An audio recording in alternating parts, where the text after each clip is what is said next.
too many papers, that's what it is. Well, first of all, good evening everyone and welcome to your Parliament, and it's great to see so much diversity in this room, and this is what this Parliament is about, to give everybody a voice. My name's Pam Gossall. I'm a member of the Scottish Parliament for the West Region for the Scottish Conservative Unionist Party, and thank you for attending this roundtable event organised by PCOS Relief to discuss Polycystic Ovary Syndrome, which I'll refer to through my speech as PCOS. I would first like to give a warm welcome to esteemed guests here. We have got Women Health Champion from Scotland, Professor Anna Glazier, OBE, and we have Dr. Santana Acharya, a consultant gynaecologist and, I'm going to say this big word, here we go, obstetrician at Ayrshire Fertility Unit, and we also have Professor Colin Duncan from the University of Edinburgh. I would also like to welcome all the MSPs that have joined today, my colleagues. I'm not going to name everybody out because what happens in an evening event is there's about 4 or 5 different events happening and they will come in and out, but what I can say who's present right now is basically we have got Douglas Lumsden here, we've got Gillian Mackay here who is the Scottish Greens Health spokesperson, we have Graham Simpson here, we've had Tess White is here, yeah, very good, Tess White, and Tess White is our spokesman for the Conservative Party when it comes to women's health and on the health issues as well. Dr. Sandesh Giuliani will be joining us later on. So hopefully he'll be able to mingle with you, and we've got a number of apologies from Karen Adams, Neil Bibby, Michelle Thompson, Jackie Bailey, Brian Whittle, Jamie Green and Monica Lennon as well.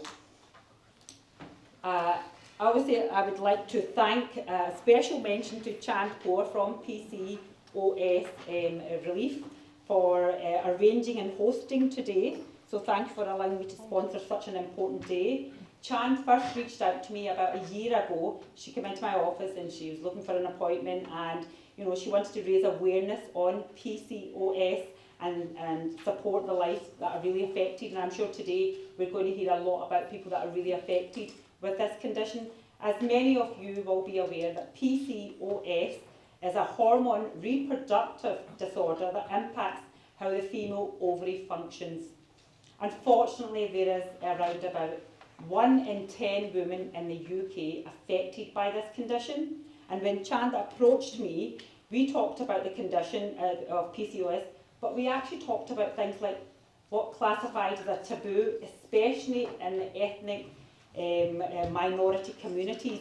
And I can certainly say, as a Scottish Indian woman, I know too well about households and the topics, how sensitive these topics are and how they're handled. Nobody wants to talk about them, everybody wants to shy away. And today, I was just speaking earlier on to some colleagues talking about, and I think I might get some nods around here, that who talks in their house from an ethnic minority in the word period? Nobody wants to talk about it, nobody wants to know what it is. Forget menopause and forget PCOS, that's a way long down the lane, but the fact is, talking about just day-to-day things that women go through is a taboo. And I think that's something that when Chand spoke to me about, I said to her, Chand, we need to really do something about this, and we must make sure we have that voice. And I have to say, if we fail to talk about this, we fail to raise awareness of the important issues such as how to reduce women's risk of life-threatening diseases which can often accompany PCOS.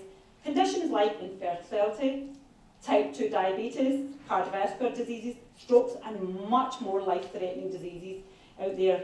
So I felt a sense of responsibility, obviously being from a BAME background, and I am a woman in the public eye, so I thought, I want to come forward and help Chand and help all those women to break this stigma and let's start talking about this. So, and I did write to ministers about, the condition, what are they doing about it. I submitted written questions to improve guidance and signposting for the PCOS support, and today we're lucky we have this round table, because not only is this round table here today to, discuss what's going on, what we want, right? And we're well aware that right now there is a lack of signposting There is a lack of awareness and there's a lack of support. So we need to call more for the government to do more. And we've got some fantastic people here that actually support a lot of this work that are going to speak after me. But also, I think, not just having this platform, but actually all yous having a voice in your Scottish Parliament. That's what matters. So that you can speak up about how you're feeling. Is it your aunt? Is it your niece? Is it your friend? Is it your sister? Who's going through this condition? What can we do more? Let's start talking about these conditions more and having these conversations. And we're very lucky in Parliament. We have a lot of these conversations, and that's why MSPs like myself are here today, not just basically to stand here and talk to you, but to advocate and make sure I am your voice in that chamber. I am your voice submitting questions. I am, your voice when it comes to writing letters to ministers, and I am your voice to hold the Scottish Government to account when it comes to that we need to do much more with women's health. And I know there's lots being done, but we just need to make sure that we are that voice. So, before I hand over to the experts, I'd once again like to thank you all, because today would not be possible if we did not have everybody in this room from diverse communities having that voice. So thank you very much today for taking the time out to come to the Scottish Parliament to attend the event PCOS Relief have hosted and I have sponsored as an MSP. Thank you very much.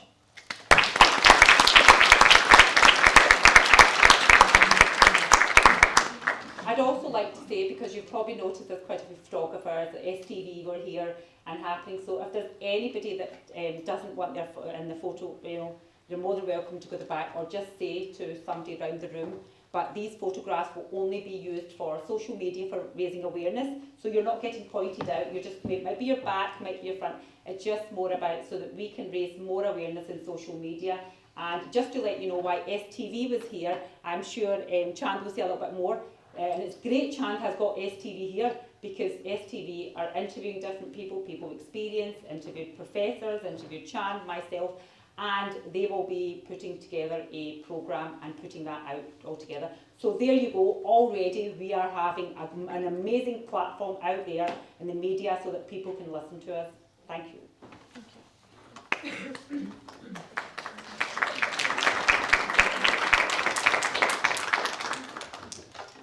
Hi everybody, I'm sure everybody knows me, but I am Chand Kaur and I am the Chief Executive of PCOS Relief. I want to start off by thanking everybody in this room today who has attended, because without you guys, we won't be able to do the work that we are trying to achieve. When I established PCOS Relief alongside my trustees, we knew that we wanted to establish a charity that had value and that would give meaning to a female diagnosed with this condition. Taking that into consideration, we were very passionate about the advancement of education. There is a lack of awareness in regards to the education of PCOS, and we wanted to support in highlighting that. We wanted to build a platform where we could support females in raising the awareness and educating them about this condition, so they feel that they do have support and they're not dealing with this condition on their own. We also were very passionate about the advancement of health. PCOS is an unknown condition that has no cure, and that's unfortunate, because as Pam said, 1 in 10 females are diagnosed with this condition. So we wanted to provide services, which I'll talk about after I talk about our purposes, that would have a positive impact for females, because as Pam said, this condition has links for heart diseases, strokes, type 2 diabetes. And we wanted to make sure that females feel that they are being listened to when it comes about health. How do they prevent themselves from getting to that stage where it is connecting to major health conditions? And also, as Pam mentioned, we are as a charity very passionate about supporting every female, regardless of age, ethnicity. We want to get into communities and say that we are a charity that is trying to raise awareness about this condition. We have information and support here, so please do seek our support. We're not trying to change anybody's views, opinions. We as a charity want to better that individual's life, and that is by providing information and raising the awareness about this condition. As Chief Executive, I am very pleased that we are able to provide services such as weight management classes. PCOS has a connection with obesity, and then this leads on to heart diseases, strokes, type 2 diabetes, and much more. So we're able to provide 12 weeks of weight management classes to these females where they are able to interact with a qualified personal trainer, and they will support them for that 12 weeks. Equally, we have a diet and nutrition classes, and again, they will get support from a qualified dietitian or a nutritionist. These members are able to ask direct questions to these healthcare professionals that we provide. We have a service that I named, which is Comfort Talk. And I named this because this is a service that supports mental health and well-being.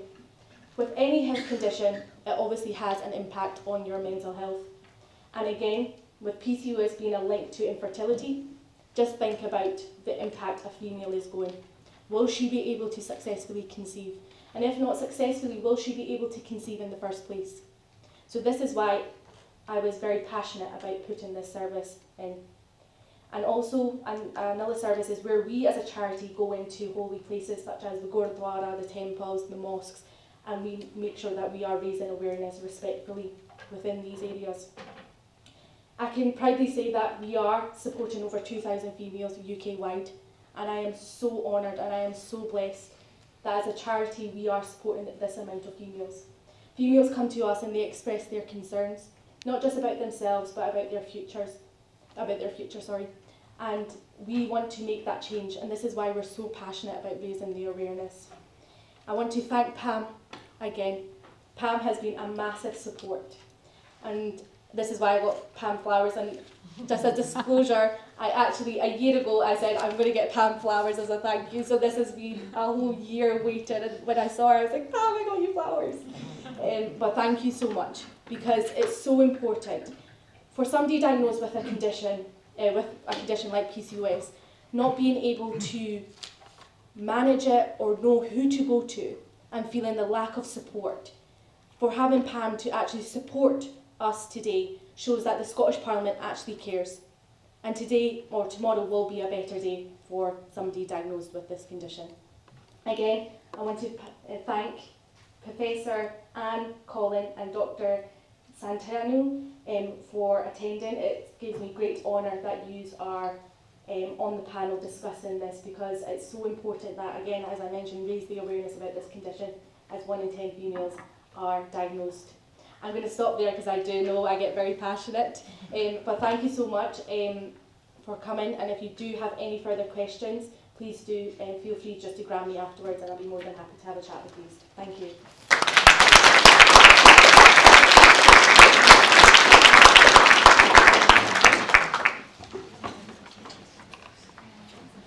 So thank you very much. It's very nice to see everybody. Thank you all for coming. My name's Anna Glazier. I'm the Scottish Women's Health Champion. I trained in obstetrics and gynecology and then subspecialised in reproductive medicine, so I used to see quite a lot of women with polycystic ovarian syndrome. I haven't been practising clinically for some time, but my interest in PCOS has been revived by my role in the Women's Health Plan. My two colleagues are going to talk to you about clinical aspects of PCOS, so I'm just going to say very briefly a word about what we're doing within the Women's Health Plan for PCOS. So, as I think many of you know, the Women's Health Plan was launched in August 2021 with the overarching aim of reducing health inequalities and improving health outcomes in women and girls throughout Scotland. And it's a broad plan, it covers an awful lot of things, but there are 6 priority areas, one of which is menstrual health, and under the heading of menstrual health comes PCOS. It comes under the heading of menstrual health because women often present with either no periods or with infrequent heavy periods, but as we all know, it's a syndrome which has many characteristics, and women can present with hirsutism, acne, problems with their weight, metabolic disorders, infertility, and you'll hear more about that in a minute. So everything in the Women's Health Plan to do with menstrual health applies to polycystic ovarian syndrome. So we have two main focuses. One is to improve awareness and information among the public. The other is to improve information and education among health professionals. So for women in general, we've got a very sophisticated information platform on NHS Inform, which has some very good pages on it about polycystic ovarian syndrome. And what we would like is for all men and women, or women and men in Scotland, when they have a health question, not to go to Google, but to go to NHS Inform, where they'll get Scottish-specific information.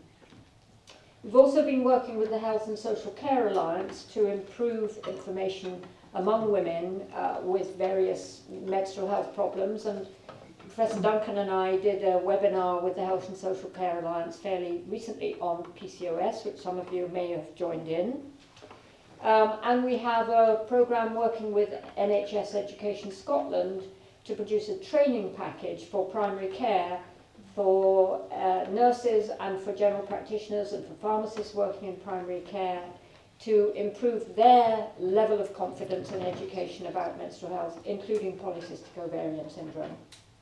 When I started as the Women's Health Champion, I identified PCOS as a particular area in which I would take an interest because I'm interested in menstrual health, and I think PCOS, with the exception of Shand, doesn't have many strong advocates. It's also a condition which, as we know, is actually commoner, or is common, in women from ethnic minorities, and we often find it difficult to engage with women from ethnic minorities. So again, we are working with the Health and Social Care Alliance, and if it's something which interests you, and working with Chand, we will set up conversation cafes, particularly aimed at engaging with women from ethnic minorities to inform women about polycystic ovarian syndrome and where they can go for help. And then finally, because it does often present in young women, very young women sometimes, with acne and hirsutism and obesity. I remember seeing a couple of sisters, aged 14, with really quite serious symptoms of polycystic ovarian syndrome.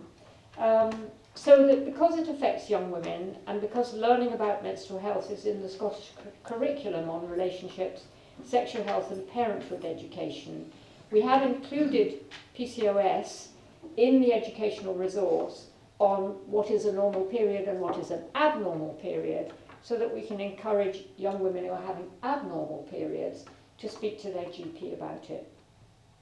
So it's very nice to see you all here. I'm going to hand over, I think, now to Colin, who will talk about what he's doing with PCOS. Okay, well, thank you very much, and thank you everyone for coming. We've heard already that PCOS is very common. 1 in every 10 women has it, and it's something that they're born with. They're born with something that gives them a hormone imbalance and a metabolic imbalance. Now, a hormone imbalance affects how the ovaries work. Okay? So the ovaries get confused. So instead of growing an egg every month and releasing an egg, the ovary gets confused, gets mixed messages, and it pauses the egg. And when you do a scan, you see little dots in the ovary. And these little dots are little paused eggs. We call them cysts. And that's why it's called polycystic ovary syndrome. But to be honest, there's no cysts in the ovary, it's just a confused ovary. And these little cysts, or they're cysts, little paused eggs, produce a little bit extra male type hormone. And that's what can cause the problems with the skin and problems with extra hair. Okay? And because the ovary is not working normally, the periods don't behave normally either. And if you're looking at the diagnosis of polycystic ovary syndrome, then there are 3 features. There's the irregular periods, there's the little paused eggs on the scan, the polycystic ovary, and there's the increased male type hormone. And you need 2 out of these 3 to get that diagnosis. And all that diagnosis relates to the hormone imbalance in polycystic ovary syndrome. But there's also a metabolic imbalance as well. And the metabolic means how you deal with food. And you've heard already that there's more weight problems in polycystic ovary syndrome. And the question is, why is that the case? We know that in America, which prides itself as being the fattest nation on earth, if you've got polycystic ovary syndrome, sort of 2/3 of women with polycystic ovary syndrome will be obese, okay, in America, and 80% overweight or obese. So it's a big issue. And the question is, why does that happen? Do those with polycystic ovary syndrome eat more? Do they exercise less? And the answer to that is, well, sometimes, but most of the time, no different from anybody else. And what happens is that if you look at sort of intake, those with PCOS don't seem to sort of go around and eat more and more. Sometimes they do because they feel frustrated at being difficulty in losing weight and they get fed up with being on diet all the time. But what we know is that if you measure calories being burned off, and you measure calories being burned off in those with polycystic ovary syndrome and those without, regardless of their weight, you'll find that they don't burn off the same amount of calories. They are very good at storing rather than using, okay? And I think that that's really important, because a lot of the time we don't realise that those with polycystic ovary syndrome will sometimes have to be in a diet and exercise regime just to be the same as anybody else, you know. And when they don't do that, the weight will creep on. And I think that that's really important. Because there's that sort of issue with the metabolic side of things, there is an increased chance of having increased fats in the blood, increased blood pressure, increased problems with cardiovascular disease in later life, and diabetes, and all these things. And it matters. And it matters to politicians as well, because those women, the well-being of those women is less. And what happens is that they do need help, and they do attend services. And in the USA, last year they published a report on what the cost of polycystic ovary syndrome is. And in the USA, each year, £8 billion is spent on polycystic ovary syndrome in the USA, okay? And so that means that it is important, and it's important that we have a voice. Now, I work for Edinburgh University. I see patients in my clinic, my infertility clinic, and I obviously teach medical students and do some research. And when I do the infertility clinic, what really struck me was those with polycystic ovary syndrome came to me with two problems. One of them was their weight, and one of them was their fertility, their inability to get pregnant. And I'm actually pretty good, and I'm sure Dr. Garia will talk a little bit more about fertility, but we're actually pretty good at making those with polycystic ovary syndrome grow and release eggs regularly. Okay, we've got pills and potions that help do that and help return fertility to normal. However, we're very poor at supporting women in losing weight and supporting the problems that come along with that. And sometimes weight becomes a barrier to fertility treatment. And therefore, when I was in the clinic, I felt there were lots of things I could do and help, particularly with fertility, but there were some things I couldn't do a lot on. And what I couldn't do a lot on was help with the weight. Now, and everybody says, oh, go away, lose some weight. And that's been very hard. It's very hard. Of course it's very hard, because it's not as if somebody hadn't realised that that was a good thing to do. It became a problem. And so what happened was that we ended up creating a research group and working out, you know, why there was the weight issue. And we've spent the last 10 years working out why the problem occurs. And we're in the process of doing some studies to try to help do that with a solution. And some of the scientists that are involved in that are at the back of the room here. So I think that we're trying to do some research to do that. So I don't want to speak on for too long, because I could speak for a long time in polycystic ovary syndrome.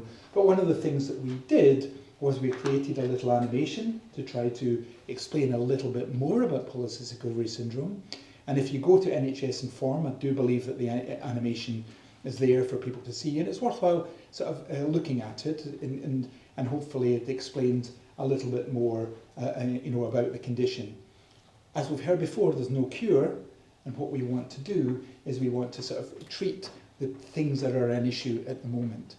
And it was really nice to hear from Jan earlier on, because I think that we're pretty good at the fertility side of things. We're not too bad at getting the periods. We don't have many tools for the skin, but we've got some tools for the skin.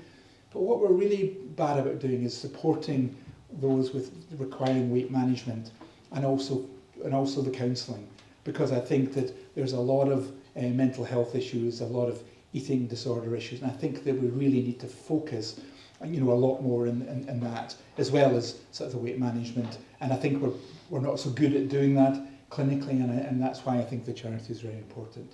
So I'm not going to say sort of any more, because I know that you'll have time to ask questions later on. Okay, thank you.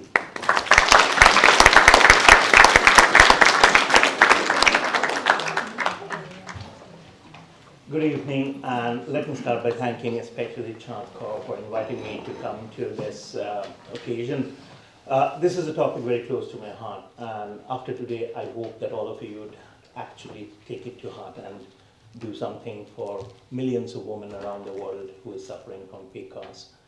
When we are talking about any chronic condition, PCOS is a chronic condition, we always think that, okay, they're not dying from it. And that's what causes many of these problems. Like another one you may have heard is endometriosis. Women have been suffering through this for years.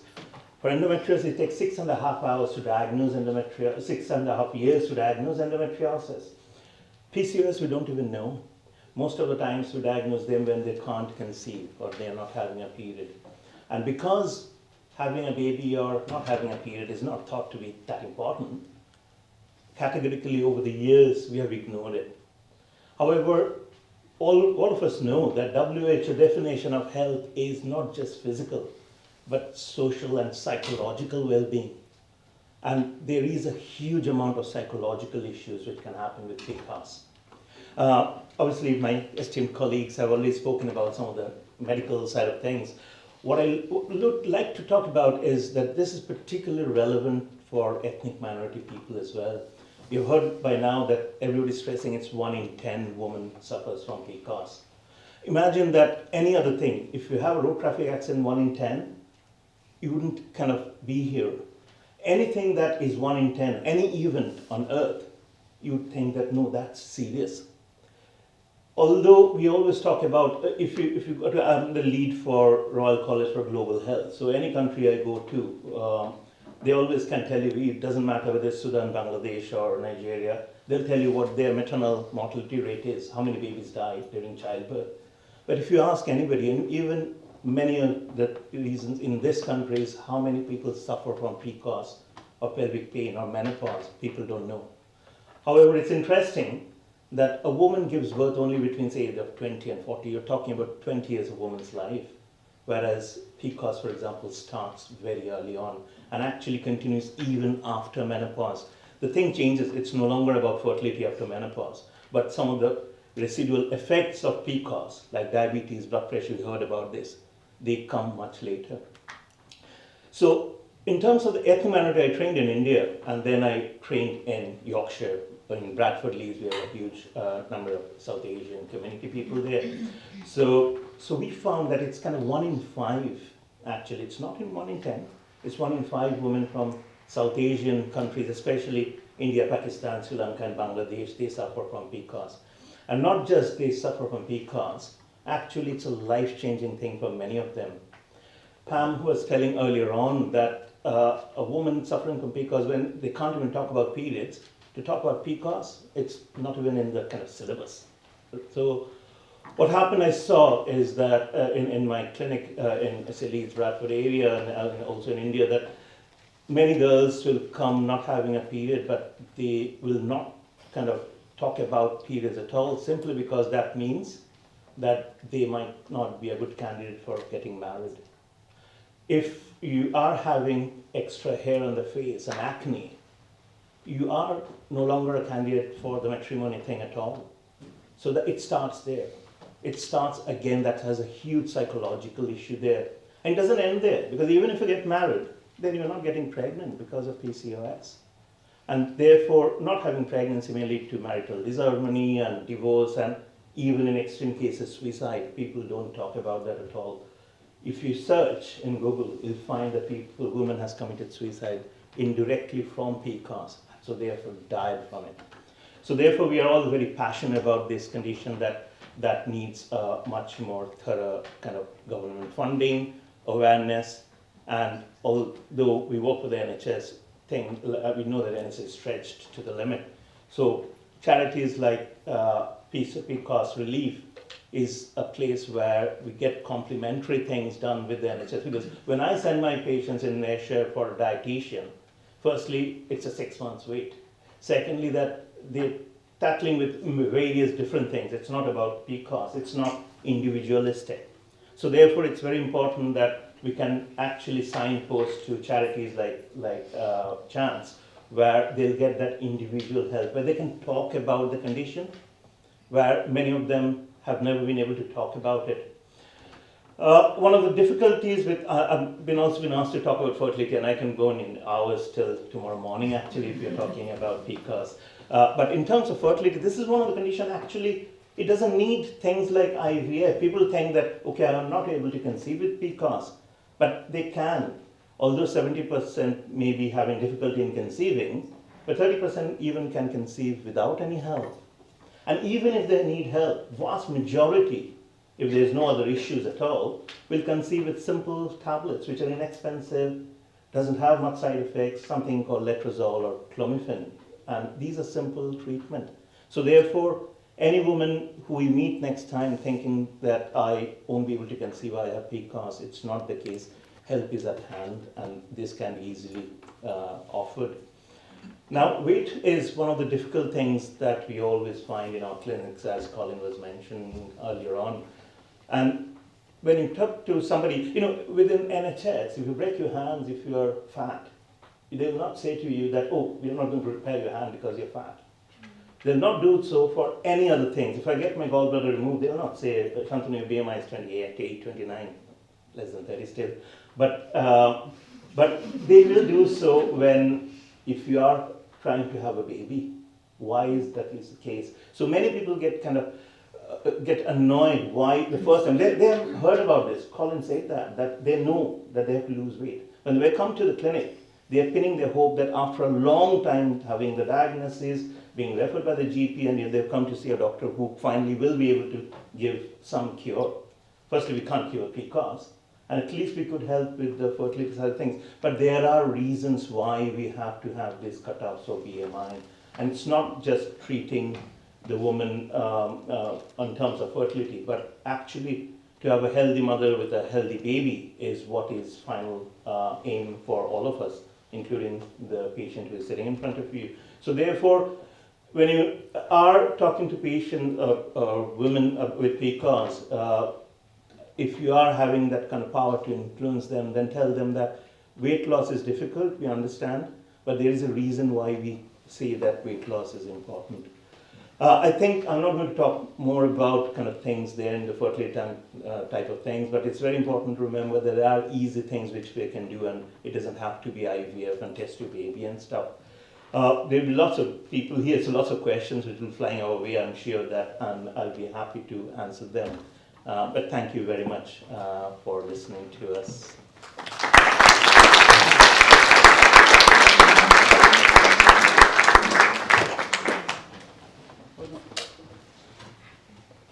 Musical chairs here. No, thank you very much to our speakers. Obviously, they have much more knowledge than me, and it's so good to hear from each one of them.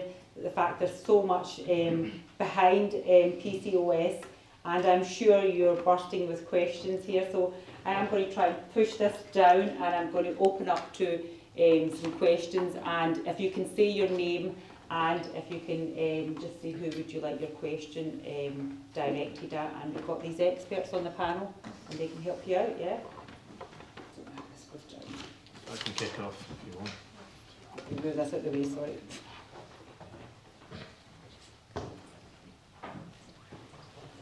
I'll just start. The trouble is always getting someone to start, so I'll start. So thanks. I mean, really, thanks very much. I didn't know anything about this condition, and given that 1 in 10 women suffer from it, which is really high, really high. My question is, given that there are, you would have thought, quite obvious symptoms, appearance-wise, I don't go around noticing 1 in 10 women with these symptoms. So is it really difficult to diagnose? And do you think we're actually missing a lot of women who maybe don't come forward? Anyone can answer that. So we talked earlier on about the three features of polycystic ovary syndrome when it comes down to diagnosis. There's the polycystic ovary, and you need to have an ultrasound scan. And most ultrasound scans, when they're looking at the ovary, they're looking for the presence of big cysts rather than lots of little follicles. So it can be quite hard for somebody having a scan by somebody who's perhaps not very much involved in reproductive medicine to make a diagnosis.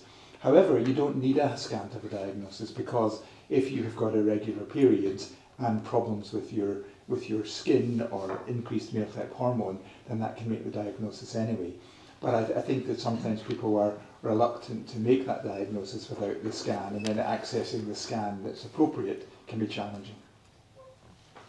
And maybe I could just add, of course, irregular periods are quite common anyway, particularly among very young women, because it takes time for the ovaries to mature, and in the early menstrual cycles often women are not ovulating every month, and so they have irregular periods. But I think the important message to get across to young people is that if they don't become more regular, then you may have a problem.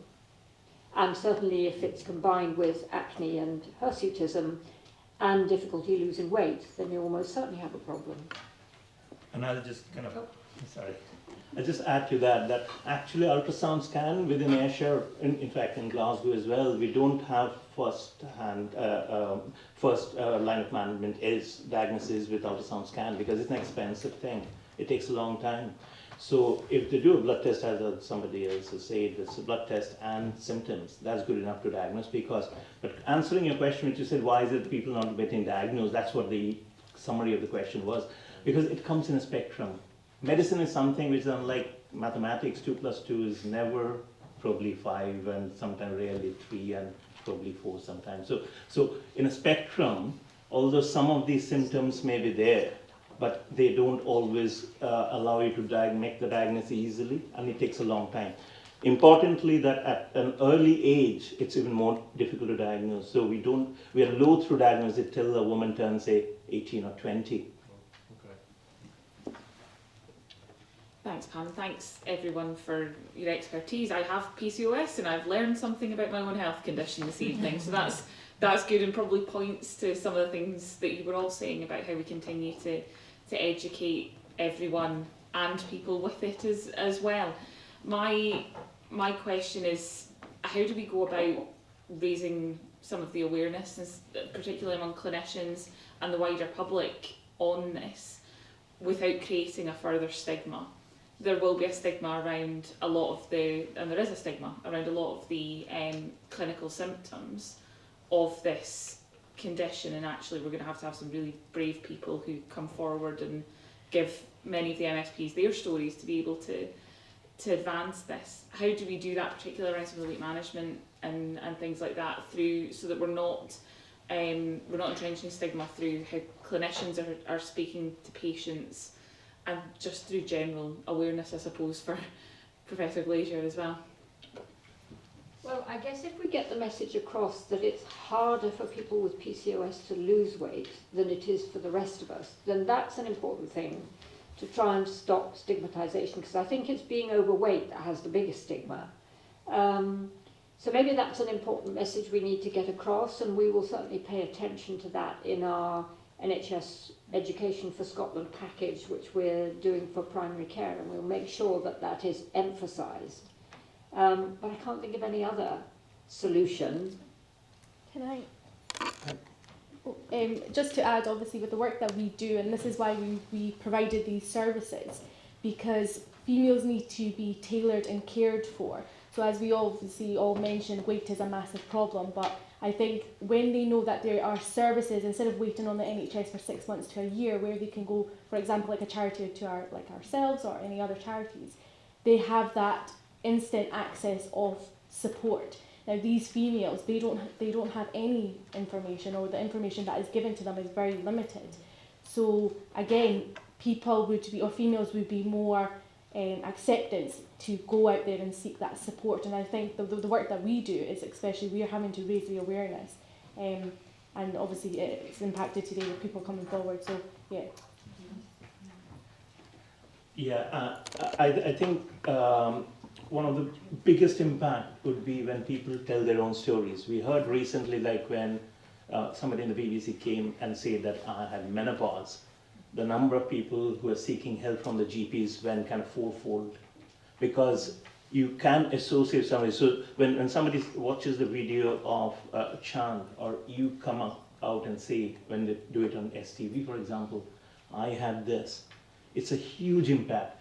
It will never be able to match when we're directing patients in my clinic, go and watch that website, do that information leaflet.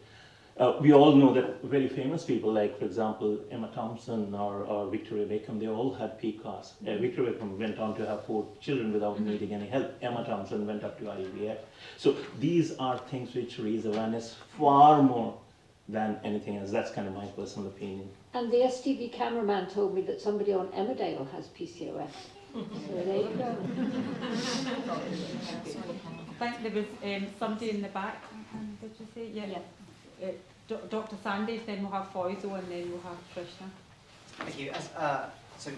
I'm one of the MSPs here, but I'm a GP, and I can tell you from on the ground that women's health is done badly. Full stop. Women don't get the same healthcare that men get because we don't learn about it quite as well. So doing the tests is difficult because not everyone knows how to interpret the blood results. But also women now get the pill. So we might not see that change in their cycle, which is the thing that makes you think, oh, right, PCOS is something to look at. So it's really difficult. But my question is about the fact that every group that comes here say GPs need to know more. Every single group. So how can we make it easy for a GP to know? And also, how do we make it easy for people from an ethnic background to come forward and start saying that they're a woman and there's something wrong? It doesn't matter what that something is, because they tend not to come to me to say that. Thank you. Really good question. So GPs can't know everything. But I think maybe what you should aim for is that in a practice, there should be somebody, whether it's one of the GPs or whether it's a practice nurse, particularly an advanced nurse practitioner, that should be up to speed on women's health, including menstrual health and the menopause. And I don't think that's something which is beyond the realms of possibility in Scotland, to have someone in every practice that is well informed about women's health. I agree with you that women are less well managed within the NHS than men, and one GP told me the other day that you can become a GP without learning how to do a pelvic examination, but you cannot become a GP without learning how to do a rectal examination to diagnose prostatic enlargement in men. I rest my case. So, I mean, I think that professional education is very important, but it's very challenging because, as you know, GPs have got a lot to do and very little time to do this CPD, the continued professional development that are required. One of the things that we are doing is trying to get simple, straightforward, easy to digest resources through a CPD programme, and that's hopefully going to help the primary care practitioners, but it's very hard. And the other thing about it is if I see a patient with Polycystic Ovary Syndrome in my clinic, I have 40 minutes with them, okay, and that is, you know, way longer than anyone would ever have in primary care. And just to add to that, actually slower, but it's still working okay, because in the past, anybody where GPs were suspecting polycystic ovary, they'll just send them for a scan, and the scan will come back normal, which many of the times they do, and they're then kind of discarded that you don't have it. But now within Ayrshire, I can talk about Ayrshire, where GPs can't even refer for a scan unless they have done the 2 other things. And they have, initially there was a little bit of resistance, but now they have their Wednesday afternoon teaching where they actually discuss all this. And there have been a huge leap in terms of the reference that I receive. I receive all the referrals for PCOS mostly in Asia. And the quality of the referrals by the GPs is significantly improved. One of the other things to add here, which is very important, is that sometimes when girls come to you and they're 16, 17, we don't want them to be labeled as PCOS because they will live with that for the rest of their lives. Because that particular age group, even if they have irregular cycles, which could be just for many other reasons, and just an evolution without having any abnormality. So therefore, we shouldn't be diagnosing them, especially based on ultrasound scans in these girls. And we're trying to push that agenda to the primary care doctors. Thank you.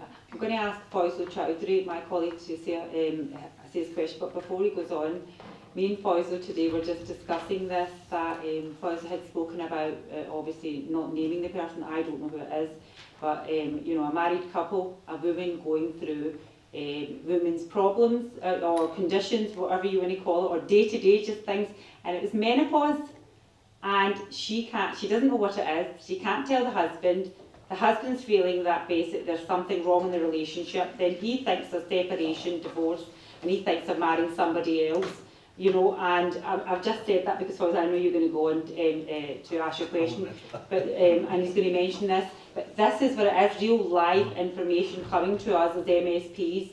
But if you can go first, then Trishna. And sure. Thanks, Pam.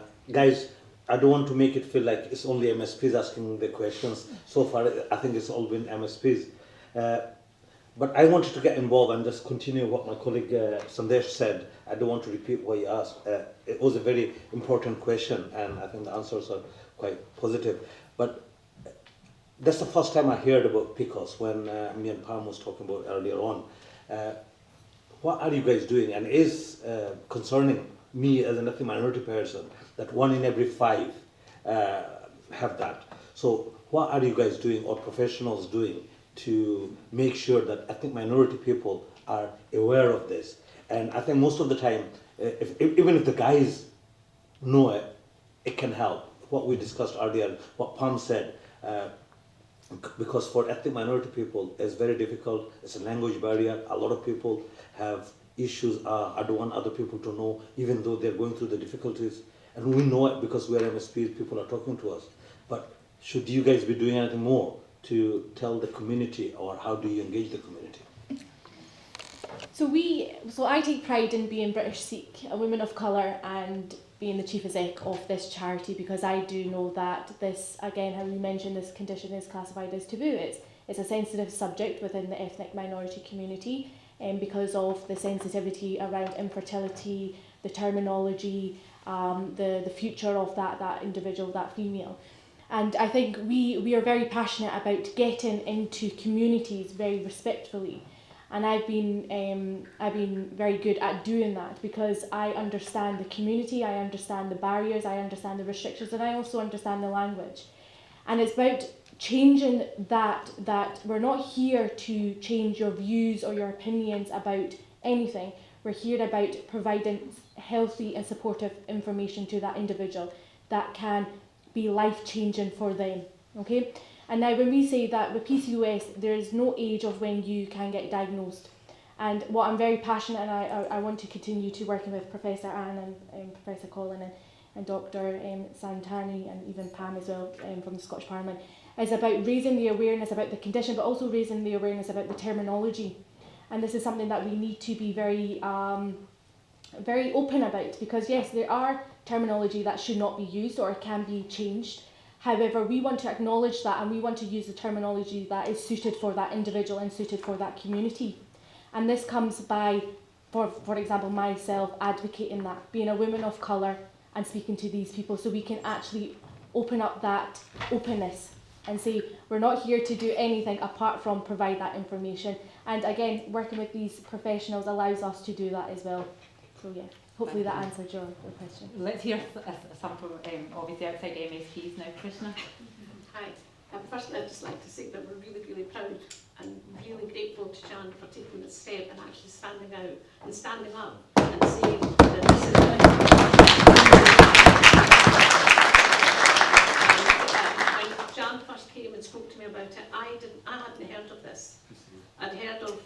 endometriosis, but not PCOS. And the fact that the women that I spoke to after Jan left to ask them to come to this roundtable discussion, a lot of them either had a friend, a sister, a mother, a cousin, somebody who had this diagnosis, and yet nobody ever speaks about it.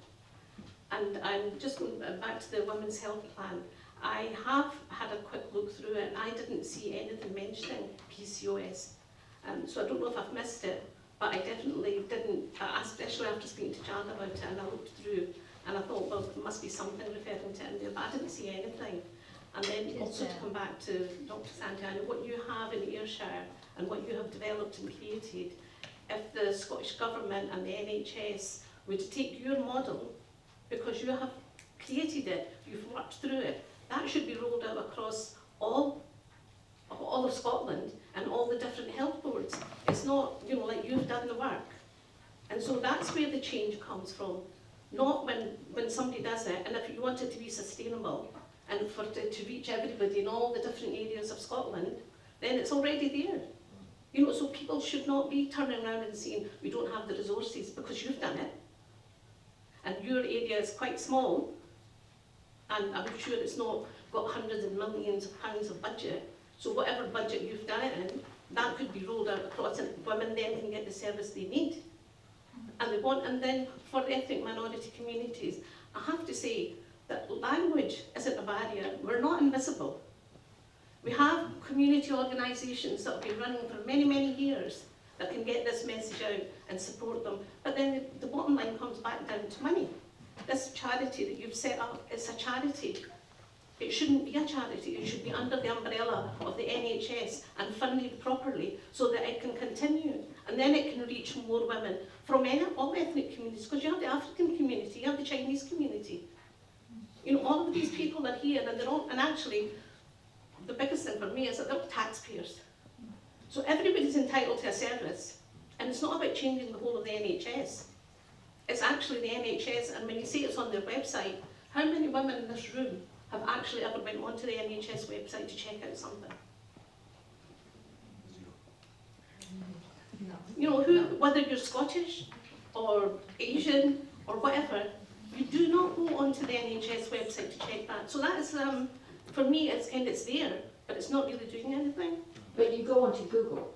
Well, the thing is, and that's what we'd like to change. Yeah, but then the thing is, like, for some people, going onto Google is more frightening than the NHS, because if you go onto Google, you're not sure what you're getting, what information you're getting. Is it true or is it not true? So, you know, there's a lots of things that can be done and should be done. And it's not about, this is a first discussion. But the main thing is that this charity should be under the umbrella of the NHS. If the Scottish Government is really serious about supporting this and wants to reach the ethnic minorities and make them feel inclusive as part of the Scottish citizens, then that's what they should be doing. And I think this, what you've done is amazing. I'm really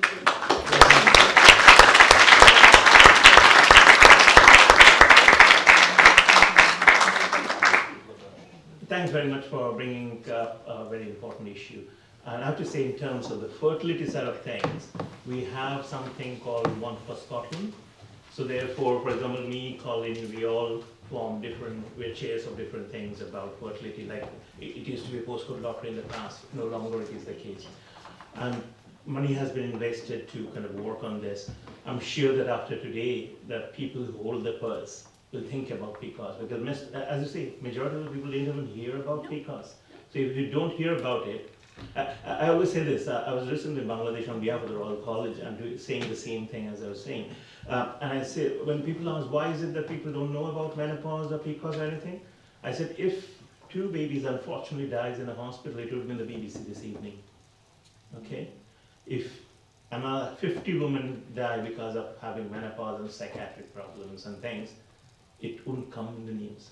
And that's why, as a society, we need to actually value a woman is not just because they have a baby for those 20 years. That's what I was trying to say earlier on. They have other many women's issues which should be highlighted. And if funding doesn't go towards that, then this is exactly what happens. That we don't talk about PCOS, we don't talk about endometriosis. Endometriosis has been given a recent boost, so you'll hear more about, as you say, you heard about endometriosis, not PCOS. Menopause, when my mother had menopause, as you say, my dad always thought that it's psychiatric. So every woman after 50 becomes psychiatric. It's not the case. I only came to know when I started when I joined medicine. I thought my dad must have been right because there was this big change in her, I realized that. But that's what it is, that awareness, and that awareness has to come from us and also you. So it has to be working together. Because in the early days when we first started talking about these things, and we used to get the social work students on placement, and they would ask questions about the ethnic minority communities. And I would say sarcastically, because it was something that was never discussed, said we don't get menopause, we don't get blood pressure, we don't get depression, and we don't get postnatal. And everybody was like, oh really? And I said, I'm being sad. And the fact is that because we don't talk about these things, and nobody knows about them, it means that they don't exist. And all of these things are the same, these kind of issues that we're, again, the young women are raising today.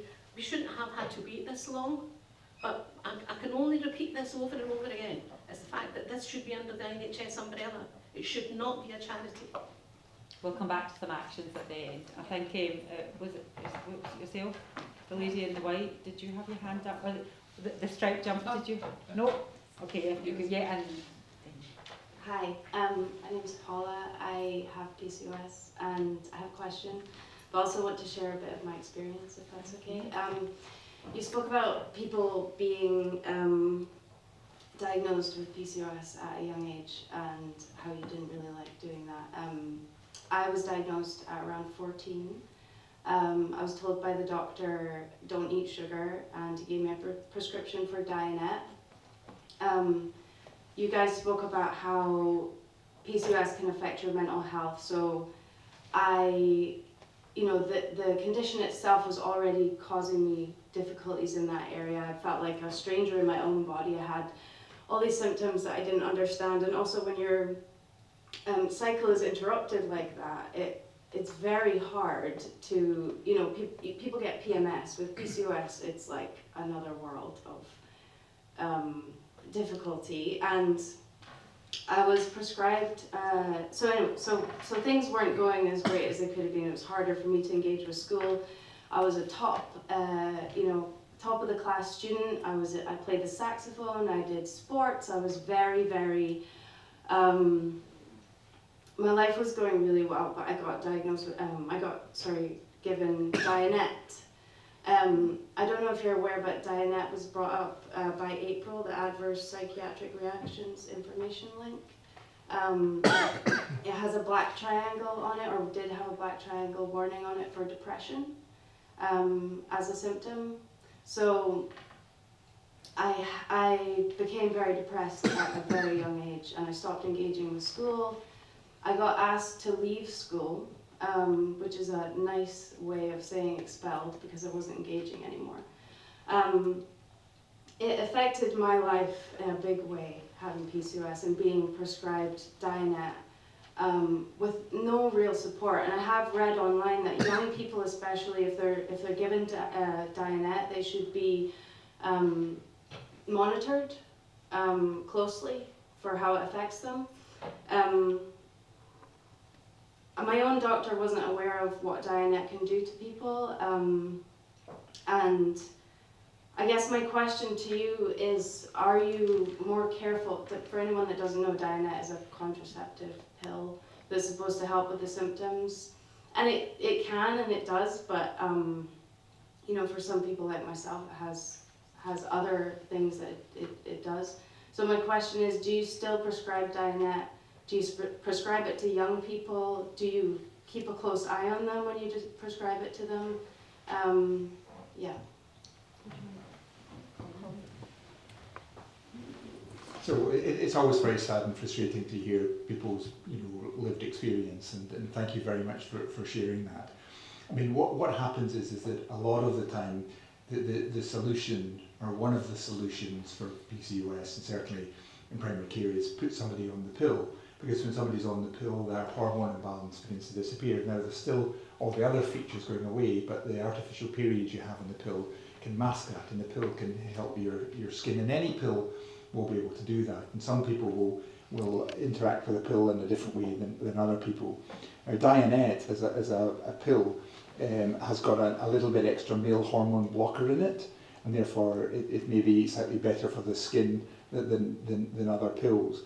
But different people experience different reactions to the pill, and I think it's very important that there's some people who do phenomenally well on Dianet that don't want ever to stop it, despite the fact that they've reached the maximum treatment, and other people don't do well on any types of pill or Dianet specifically, and therefore I think that we have to be much more do much more personal medicine, where we're actually sort of keeping people reviewed and adjusting things to ensure that their well-being is maximised, and I think that that's very important in any way, and that's how we'd carry it out. Just adding to that, to answer your question directly, is that we rarely prescribe Dianet these days, because now the evidence is very clear, any combined contraceptive pill is good enough.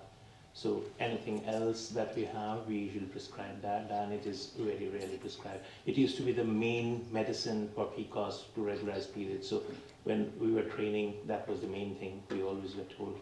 But now anything else is fine. Thank you. My name's Miriam. I am the Chief Executive of a national women's rights charity called the Mira for BME and Muslim women. I would say that I've been quite aware of PCOS growing up, quite shamefully, but after today I didn't realise the numbers for ethnic minority women. I didn't realise that it was more common within ethnic minority communities, and I would have thought I was quite well versed in the issues that actually impact BME women. So that just goes to show you there definitely needs to be a lot more education out there. I would say that, just hearing what you're saying in BME women already having quite poor health outcomes generally, I would invite Chand to hopefully work with organisations like Amina and other women's rights organisations. We certainly have a lot of young women's groups and a lot of other active women's groups in Glasgow, Dundee and other various locations, and I would certainly welcome working with yourself, hopefully trying to get that education out there, considering the fact that I'm sitting here learning how common it is. I think it's really important that there are charities like yourself, and like I said, you've got the lived experience, you're also from ethnic minority communities, so I'm really hoping to hopefully start seeing that change, and I suppose getting that education out there, especially to the younger women. Thank you. No, I would definitely be delighted to take that up. I think it's so important that we connect with organisations to get that awareness more out there, and it will allow us to, again, bring experts together and really get that awareness and drive change for a better tomorrow, basically. So yeah, definitely. Thank you. Is there any more questions? Hi. Just a question maybe about the other end of the spectrum. So there's been a lot of talk about people being overweight, and I understand that's probably the majority of people that present. I'm at the other side. I actually struggle to be a healthy weight, as they like to define the BMI. And having been diagnosed with PCOS myself, and it was only a few years ago more linked to fertility side of things, I got no advice at all. Because even going onto your NHS website, it's always lose weight. That's not relevant to me. I had to do my own research, and I actually found food intolerances have been a big factor for me. Having given up dairy and also nightshades, I'm now at the stage I have a regular cycle and I have no cysts visible on scans. So what is your thoughts kind of related to that and other kinds of advice for maybe people that present slightly differently?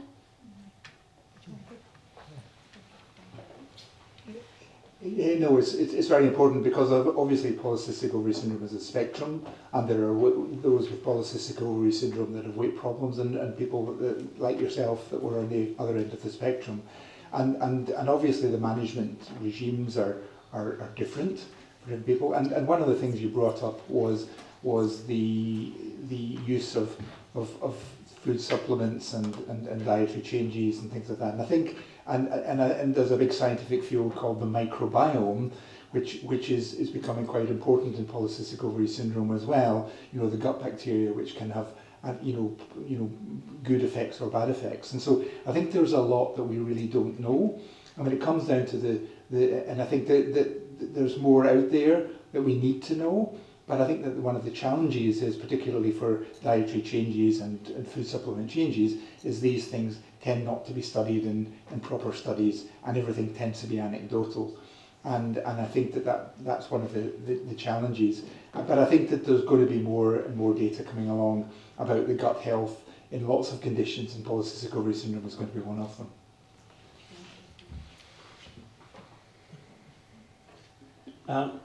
Yeah, I mean, usually 20%, 30% women are normal weight actually with PCOS, and they are sometimes largely ignored because we have it in our mind that PCOS women needs to be fat, but no, it's not. And actually women who are usually normal weight, they are the ones, sometimes they have some of the symptoms which are actually more significant than somebody who is obese. Even in terms of miscarriages and things, some of them actually have higher risks compared to somebody who is obese, which is so interesting. However, coming back to your question about kind of, what we know about it, as Colin was saying, that we don't know much about it, the condition at all. And that's partly because that not so much money goes into research in this field, unless there is any kind of, conditions like PCOS needs the government to fund, because no pharmaceutical company is going to fund it, because there's no medicine for it, and the two medicines you have, they're very cheap medicines, they don't make money out of it. So that's the actual bottom line. And therefore you'll find that this year the international guidelines came out. After a long time a guideline came out where there was international consensus, and you wouldn't believe that you have a 252-page guideline, of which at best the strength of the evidence is limited. So you can imagine that almost all the things we talk and say about, including weight loss and lifestyle management, because we don't know much about it, we talk about this. But if you look in the guidelines, unfortunately, that's out of 4 pluses, it's 1 plus. That tells you where we are actually. We are in a sorry state of affairs in terms of our knowledge. That's because money doesn't go into the research of that. Thank you. The person in the front row, yourself, put your hand up. Hi, my name's Elise. I just want to talk a little bit about my experience first before my question. Are you okay sitting there? You can come over if you want. Yeah, if it's easier come for over, you yeah, to and then everybody can hear you. Yeah. Excuse the mess that Amy things I've left out with their food there. Hi, so my name's Elise. I unfortunately have PCOS and endometriosis. I was diagnosed at about 21 after a lot of great difficulty and, quite frankly, like arguments with doctors. Now, I own multiple nail salons in Glasgow, and we have a predominantly female clientele, and I find that the discussion with clients about the problems I'm going through has actually led to multiple people going and seeking help and getting diagnosed. So I just think it's something that is there's just not enough discussion about, and so many people are unaware for it affecting so many people. I'd also just like to say, thank you so much for the discussion about how PCOS can affect different ethnic minorities. I had no idea it was 1 in 5 people more so in other countries, so I just really appreciate that, because I feel like I've done a lot of research online and I've not seen any discussion on this, so it's something I'm going to be mindful of going forward. Now, the reason I mentioned my endometriosis as well is that often people with PCOS, I think it's about a 10% chance that you're going to have endometriosis as well. Now, I was only actually diagnosed with PCOS because I was getting an endometriosis operation. Now, all that I was told was, just before I went in, they said, by the way, we're going to do ovarian drilling, and I was like, what's this? I've not heard of this before.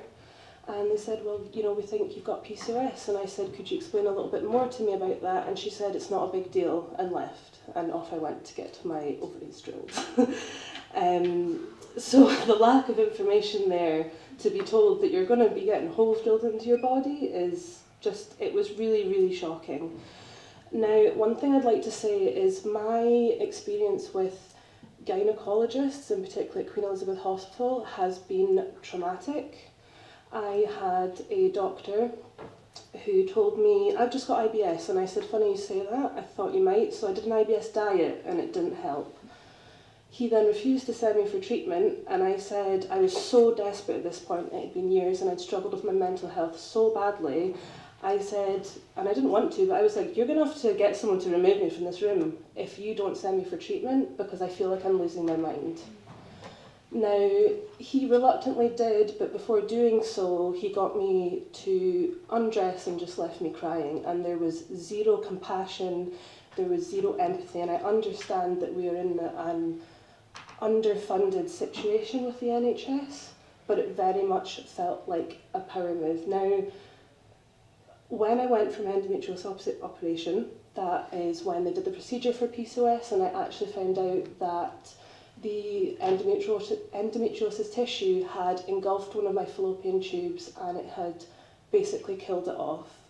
Now, I remember when this would have happened, I was in my bed alone and thought I was dying from the pain.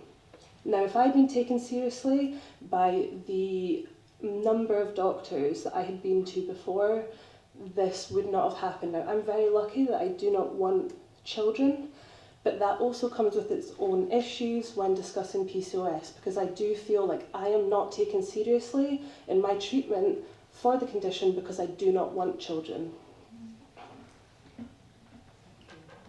Now, sorry, is there time for me to just speak a little bit more?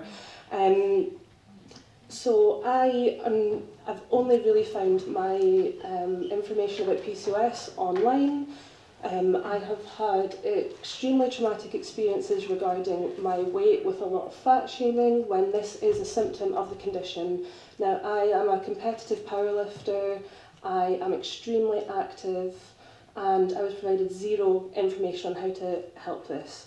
Now, from my research, I've seen that, and I would like to ask if this is correct, I've seen that with insulin resistance, that weight training and higher protein can help, and that is what I have found that has helped me personally.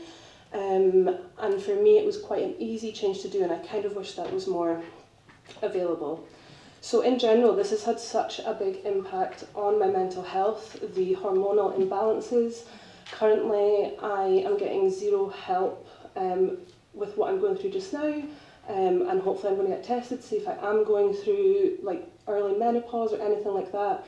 But I feel incredibly lucky that the doctor that I'm going to now has taken me so seriously, because I had to basically work myself up to speak to the doctor about the hormonal imbalance, because I feel so disregarded, and this is just not a one-off case, it's every time, and so many people I know have felt the same. Now, my question that I have is regarding education in schools. So I just want to ask, do you feel that if there was more thorough sex education in schools, that this could have an effect on raising awareness? Perhaps if periods, for example, were more openly discussed, or conditions that are extremely common in people with a reproductive system, like could this in turn open the conversation about PCOS, leading to more people being diagnosed and helped? Do you believe that this would help, and what influence could we in the room have on this moving forward?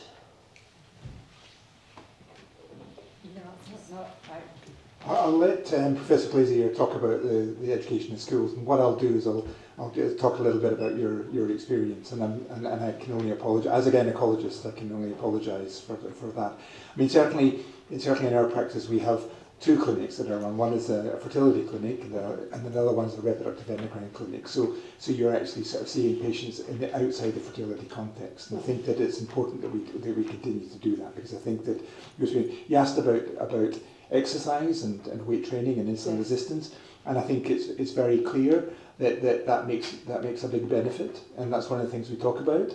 It's interesting, if you look at weight loss, exercise itself is not particularly good at helping lose weight, but it is good at helping the symptoms, and more importantly, without weight loss, exercise, is very beneficial. And I think that certainly, and one of the things that a lot of people do when I'm talking about weight loss and things like that, what I would say to patients is that some doctors ban people from exercising when they're going to do weight, and the reason for that is people will, after they've exercised, will reward themselves with more calories than perhaps they lost during the weight loss. But I think that exercise is phenomenally important, even without weight loss, because it does sensitise the body to insulin, and it reduces insulin. And insulin is the hormone of storage.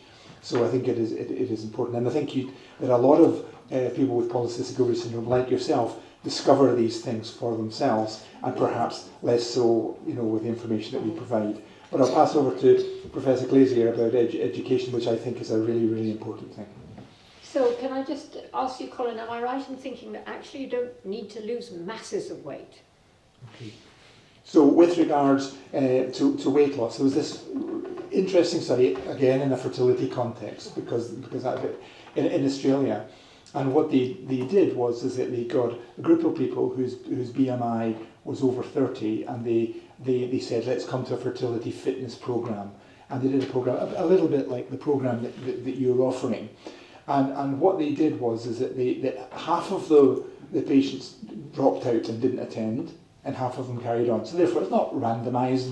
There were maybe differences, but the patients that dropped out, none of them spontaneously released an egg, and of those that continued the program, 90% of them spontaneously released an egg, and that was without any medication. That was purely by exercise and diet. And interestingly, all of those patients still had a BMI over 30.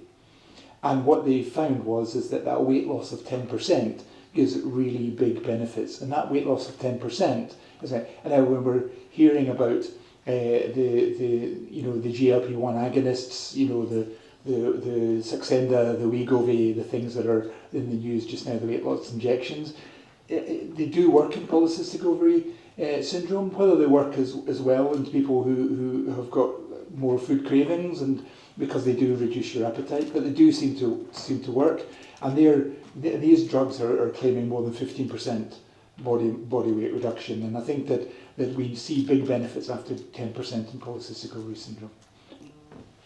So then back to education. The Scottish Relationship, Sexual Health and Parenthood Education curriculum is under review at the moment. It does have a section on what is a normal period, what is an abnormal period, and girls and boys are taught about periods. But it's like everything, everybody wants to have their bit included in the educational package. So I was at a meeting this morning where we were told that girls at school and boys should be being taught about menopause. And if you think back to what you learnt at school, personally I don't remember much about the 100 Years' War, and I think we did a lot on the 100 Years' War at school. So I think you learn things that are relevant to you, things that aren't relevant to you, you probably reject. So I think having periods is very relevant, and I think that is something that we should concentrate on in the current educational curriculum, and I think it probably would help. I mean, that's really good to hear that both boys and girls are taught. When I was at school, it was girls only, and I think that could play a huge part in the change, more education for boys, and we also didn't have a section that was, what is a normal period. And I mean, I'm 25, so it wasn't really like that long ago in the grand scheme of things, so that's really good to hear, because I can totally appreciate, there's so much to pack in, and also at a young age there's only really so much that people are really going to retain, so that's really good to hear. And, I come from the era when sex education was, now girls, today we're going to knit a uterus. So things have moved on. Yeah. Thank you. Can I just add, sorry, in regards to PCOS Relief, we do host a monthly steering group that we allow healthcare professionals to come and discuss a topic. Colin so kindly is joining us next week, I believe, speaking to our members. And only last month we discussed, and I've got a few members in the audience who did insulin resistance and his connection with PCOS. So again, if anybody has any questions or want to know any specific topics or information, then please do get in contact with us. No, thank you. As time is getting on, and I do want to allow some time for people to mingle, because at 8 o'clock, believe me, this place, everybody gets kicked out. But I did have one hand in the back I seen earlier on. Would you like to ask your question? If you want to come along here, or no, it's sorry, it was already been answered by school education, for PCOS.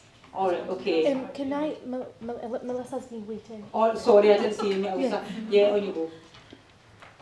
Hi, so I'm Melissa, I actually know Chan from school, so yeah. I've got two questions actually, but I'll keep it quick. So I got diagnosed with PCOS when I was 14, and I don't know about anybody else that's been diagnosed with it, but every time I go to the hospital, I feel like a walking pharmacy, because the amount of tablets that they tell you to get. So like every time I go for an appointment, oh, you have hair growth, try this, you have this, try this, and it's just non-stop all the time.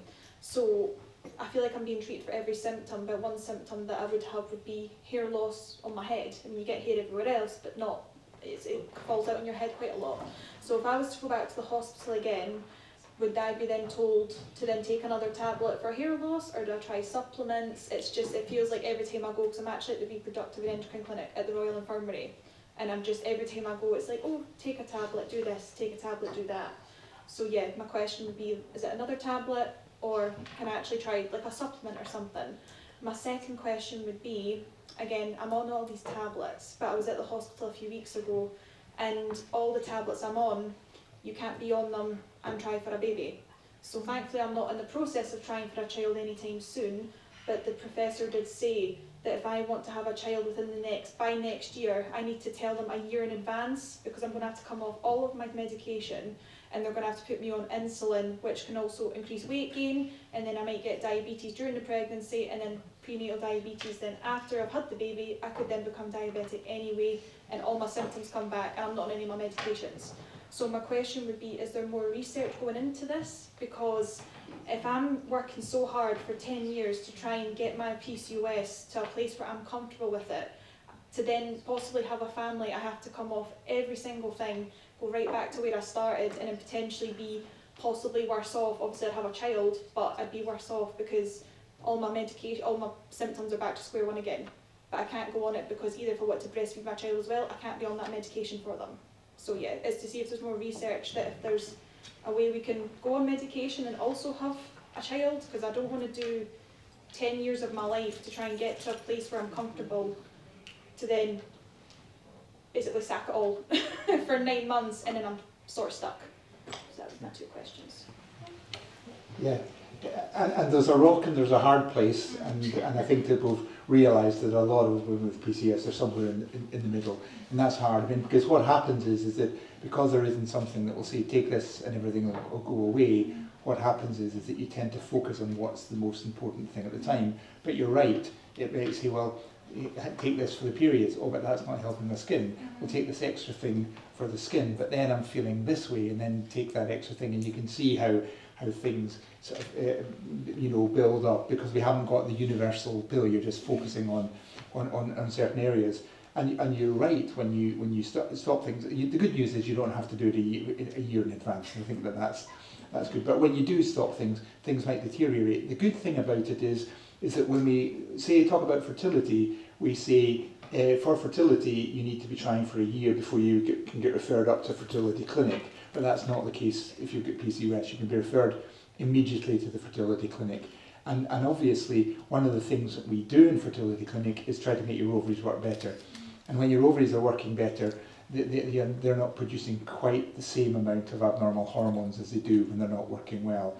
But obviously, during pregnancy, the ovaries are switched off, but there still can be symptoms. But overall, if when it comes down to what happens during pregnancy and what happens in the future, you have to remember that most of the time you won't have these problems during pregnancy, and most of the time you won't have the problems in the future. But it is challenging, and I think that you demonstrate the challenges that people go through. And I wish I had an answer. When it comes down to research, then food supplements and other things like that don't get researched because nobody's going to put the money into doing that. With regards to new medications for PCOS, one of the biggest problems is that drug companies do not want to invest in things they're going to give to women of reproductive age in case there is an issue like thalidomide unexpectedly causing problems with pregnancy. And therefore, as drug companies go, drugs for young, potentially fertile women are not on their priority list. And I think the other thing we should say is research often takes a very long time. It takes time to come up with designing a decent study, it takes time to get funding for it, it takes time to recruit people, it takes time to gather the results, particularly if you're looking at long-term effects. Then you have to get it published, then somebody says one study isn't enough. Don't hold your breath. If you want to have a baby, I wouldn't wait for more research. No, thank you. Because time's running on, and I know you had your hand up, it yourself? Yeah. Yeah, just So if you want to give, if you can give it as in 60 seconds, somebody can answer in 60 seconds, we're okay? Yeah, There you go. Sorry, I'll just. So my name is Eugenia Grant and I work as a specialist dietitian in fertility services. Majority of my patients are women with PCOS, and we have a lot of knowledge. We have the dietitians. We would like to help, but we don't have funding. And this is the only thing I wanted to say. It's not a question, but we do have the force and the skills and the programs as well. And I just want to highlight that Eugenia works with me and she does a fantastic job, and I just wish there was more of you around, and I think that that's a really important thing, because I think the things we're missing on is weight management and counselling services, and I think that is something that we need to focus on. And just adding to that, I mean, we all know now that obesity is an epidemic. Diabetes, especially for South Asian population, it's an epidemic. Half the world's diabetics are now in India. So I fail to understand why we do not invest in weight management more than anything else. But as I said earlier on, it doesn't come in the news that people are getting fatter because nobody's bothered. Thank you. I'm just going to wind things up very fast so that I can you can talk to each other and obviously take contact details. I want to start with thanking obviously our speakers, because today wouldn't happen if we didn't have these experts talking about it, Professor Anna, Professor Colin and Dr. Santino. And also I'd like to give a big thank you and a round of applause to Chand for bringing this into the Scottish Parliament for us openly talking about it.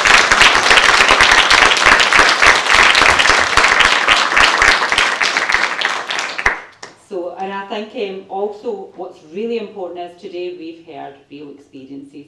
I can't remember all your names, but I can say thank you very much for those that spoke about their experience, and thank you to those that attended today and may not have had the chance to speak or may not have felt that they could speak yet. And I'm hoping today you can take it away that you will have a voice now, that other people have spoken, and that, you know, this condition isn't something that basically we should shy and hide away from. We need to talk more about it, and that's why it's important for what do we do from here, actions. So I will be sitting with Chand, with my team, to see what actions we'll be bringing upon, to asking the government after today. Obviously we're very lucky to have Professor Anna here, and working with experts here to say that what is it more we can do, and listening to everybody today, there is a lot more we can do. People, you know, and whether it's the NHS website or whether it's Google, right, it doesn't matter, as long as you are getting the message. And I think there has to be a lot of work on outreach, which today we've heard from a lot of organisations and people here that are going to help Jan and people here, the experts, to get their voices out. So I just want to say thank you very much to everybody that came today, and your voices and the speakers. Thank you so much.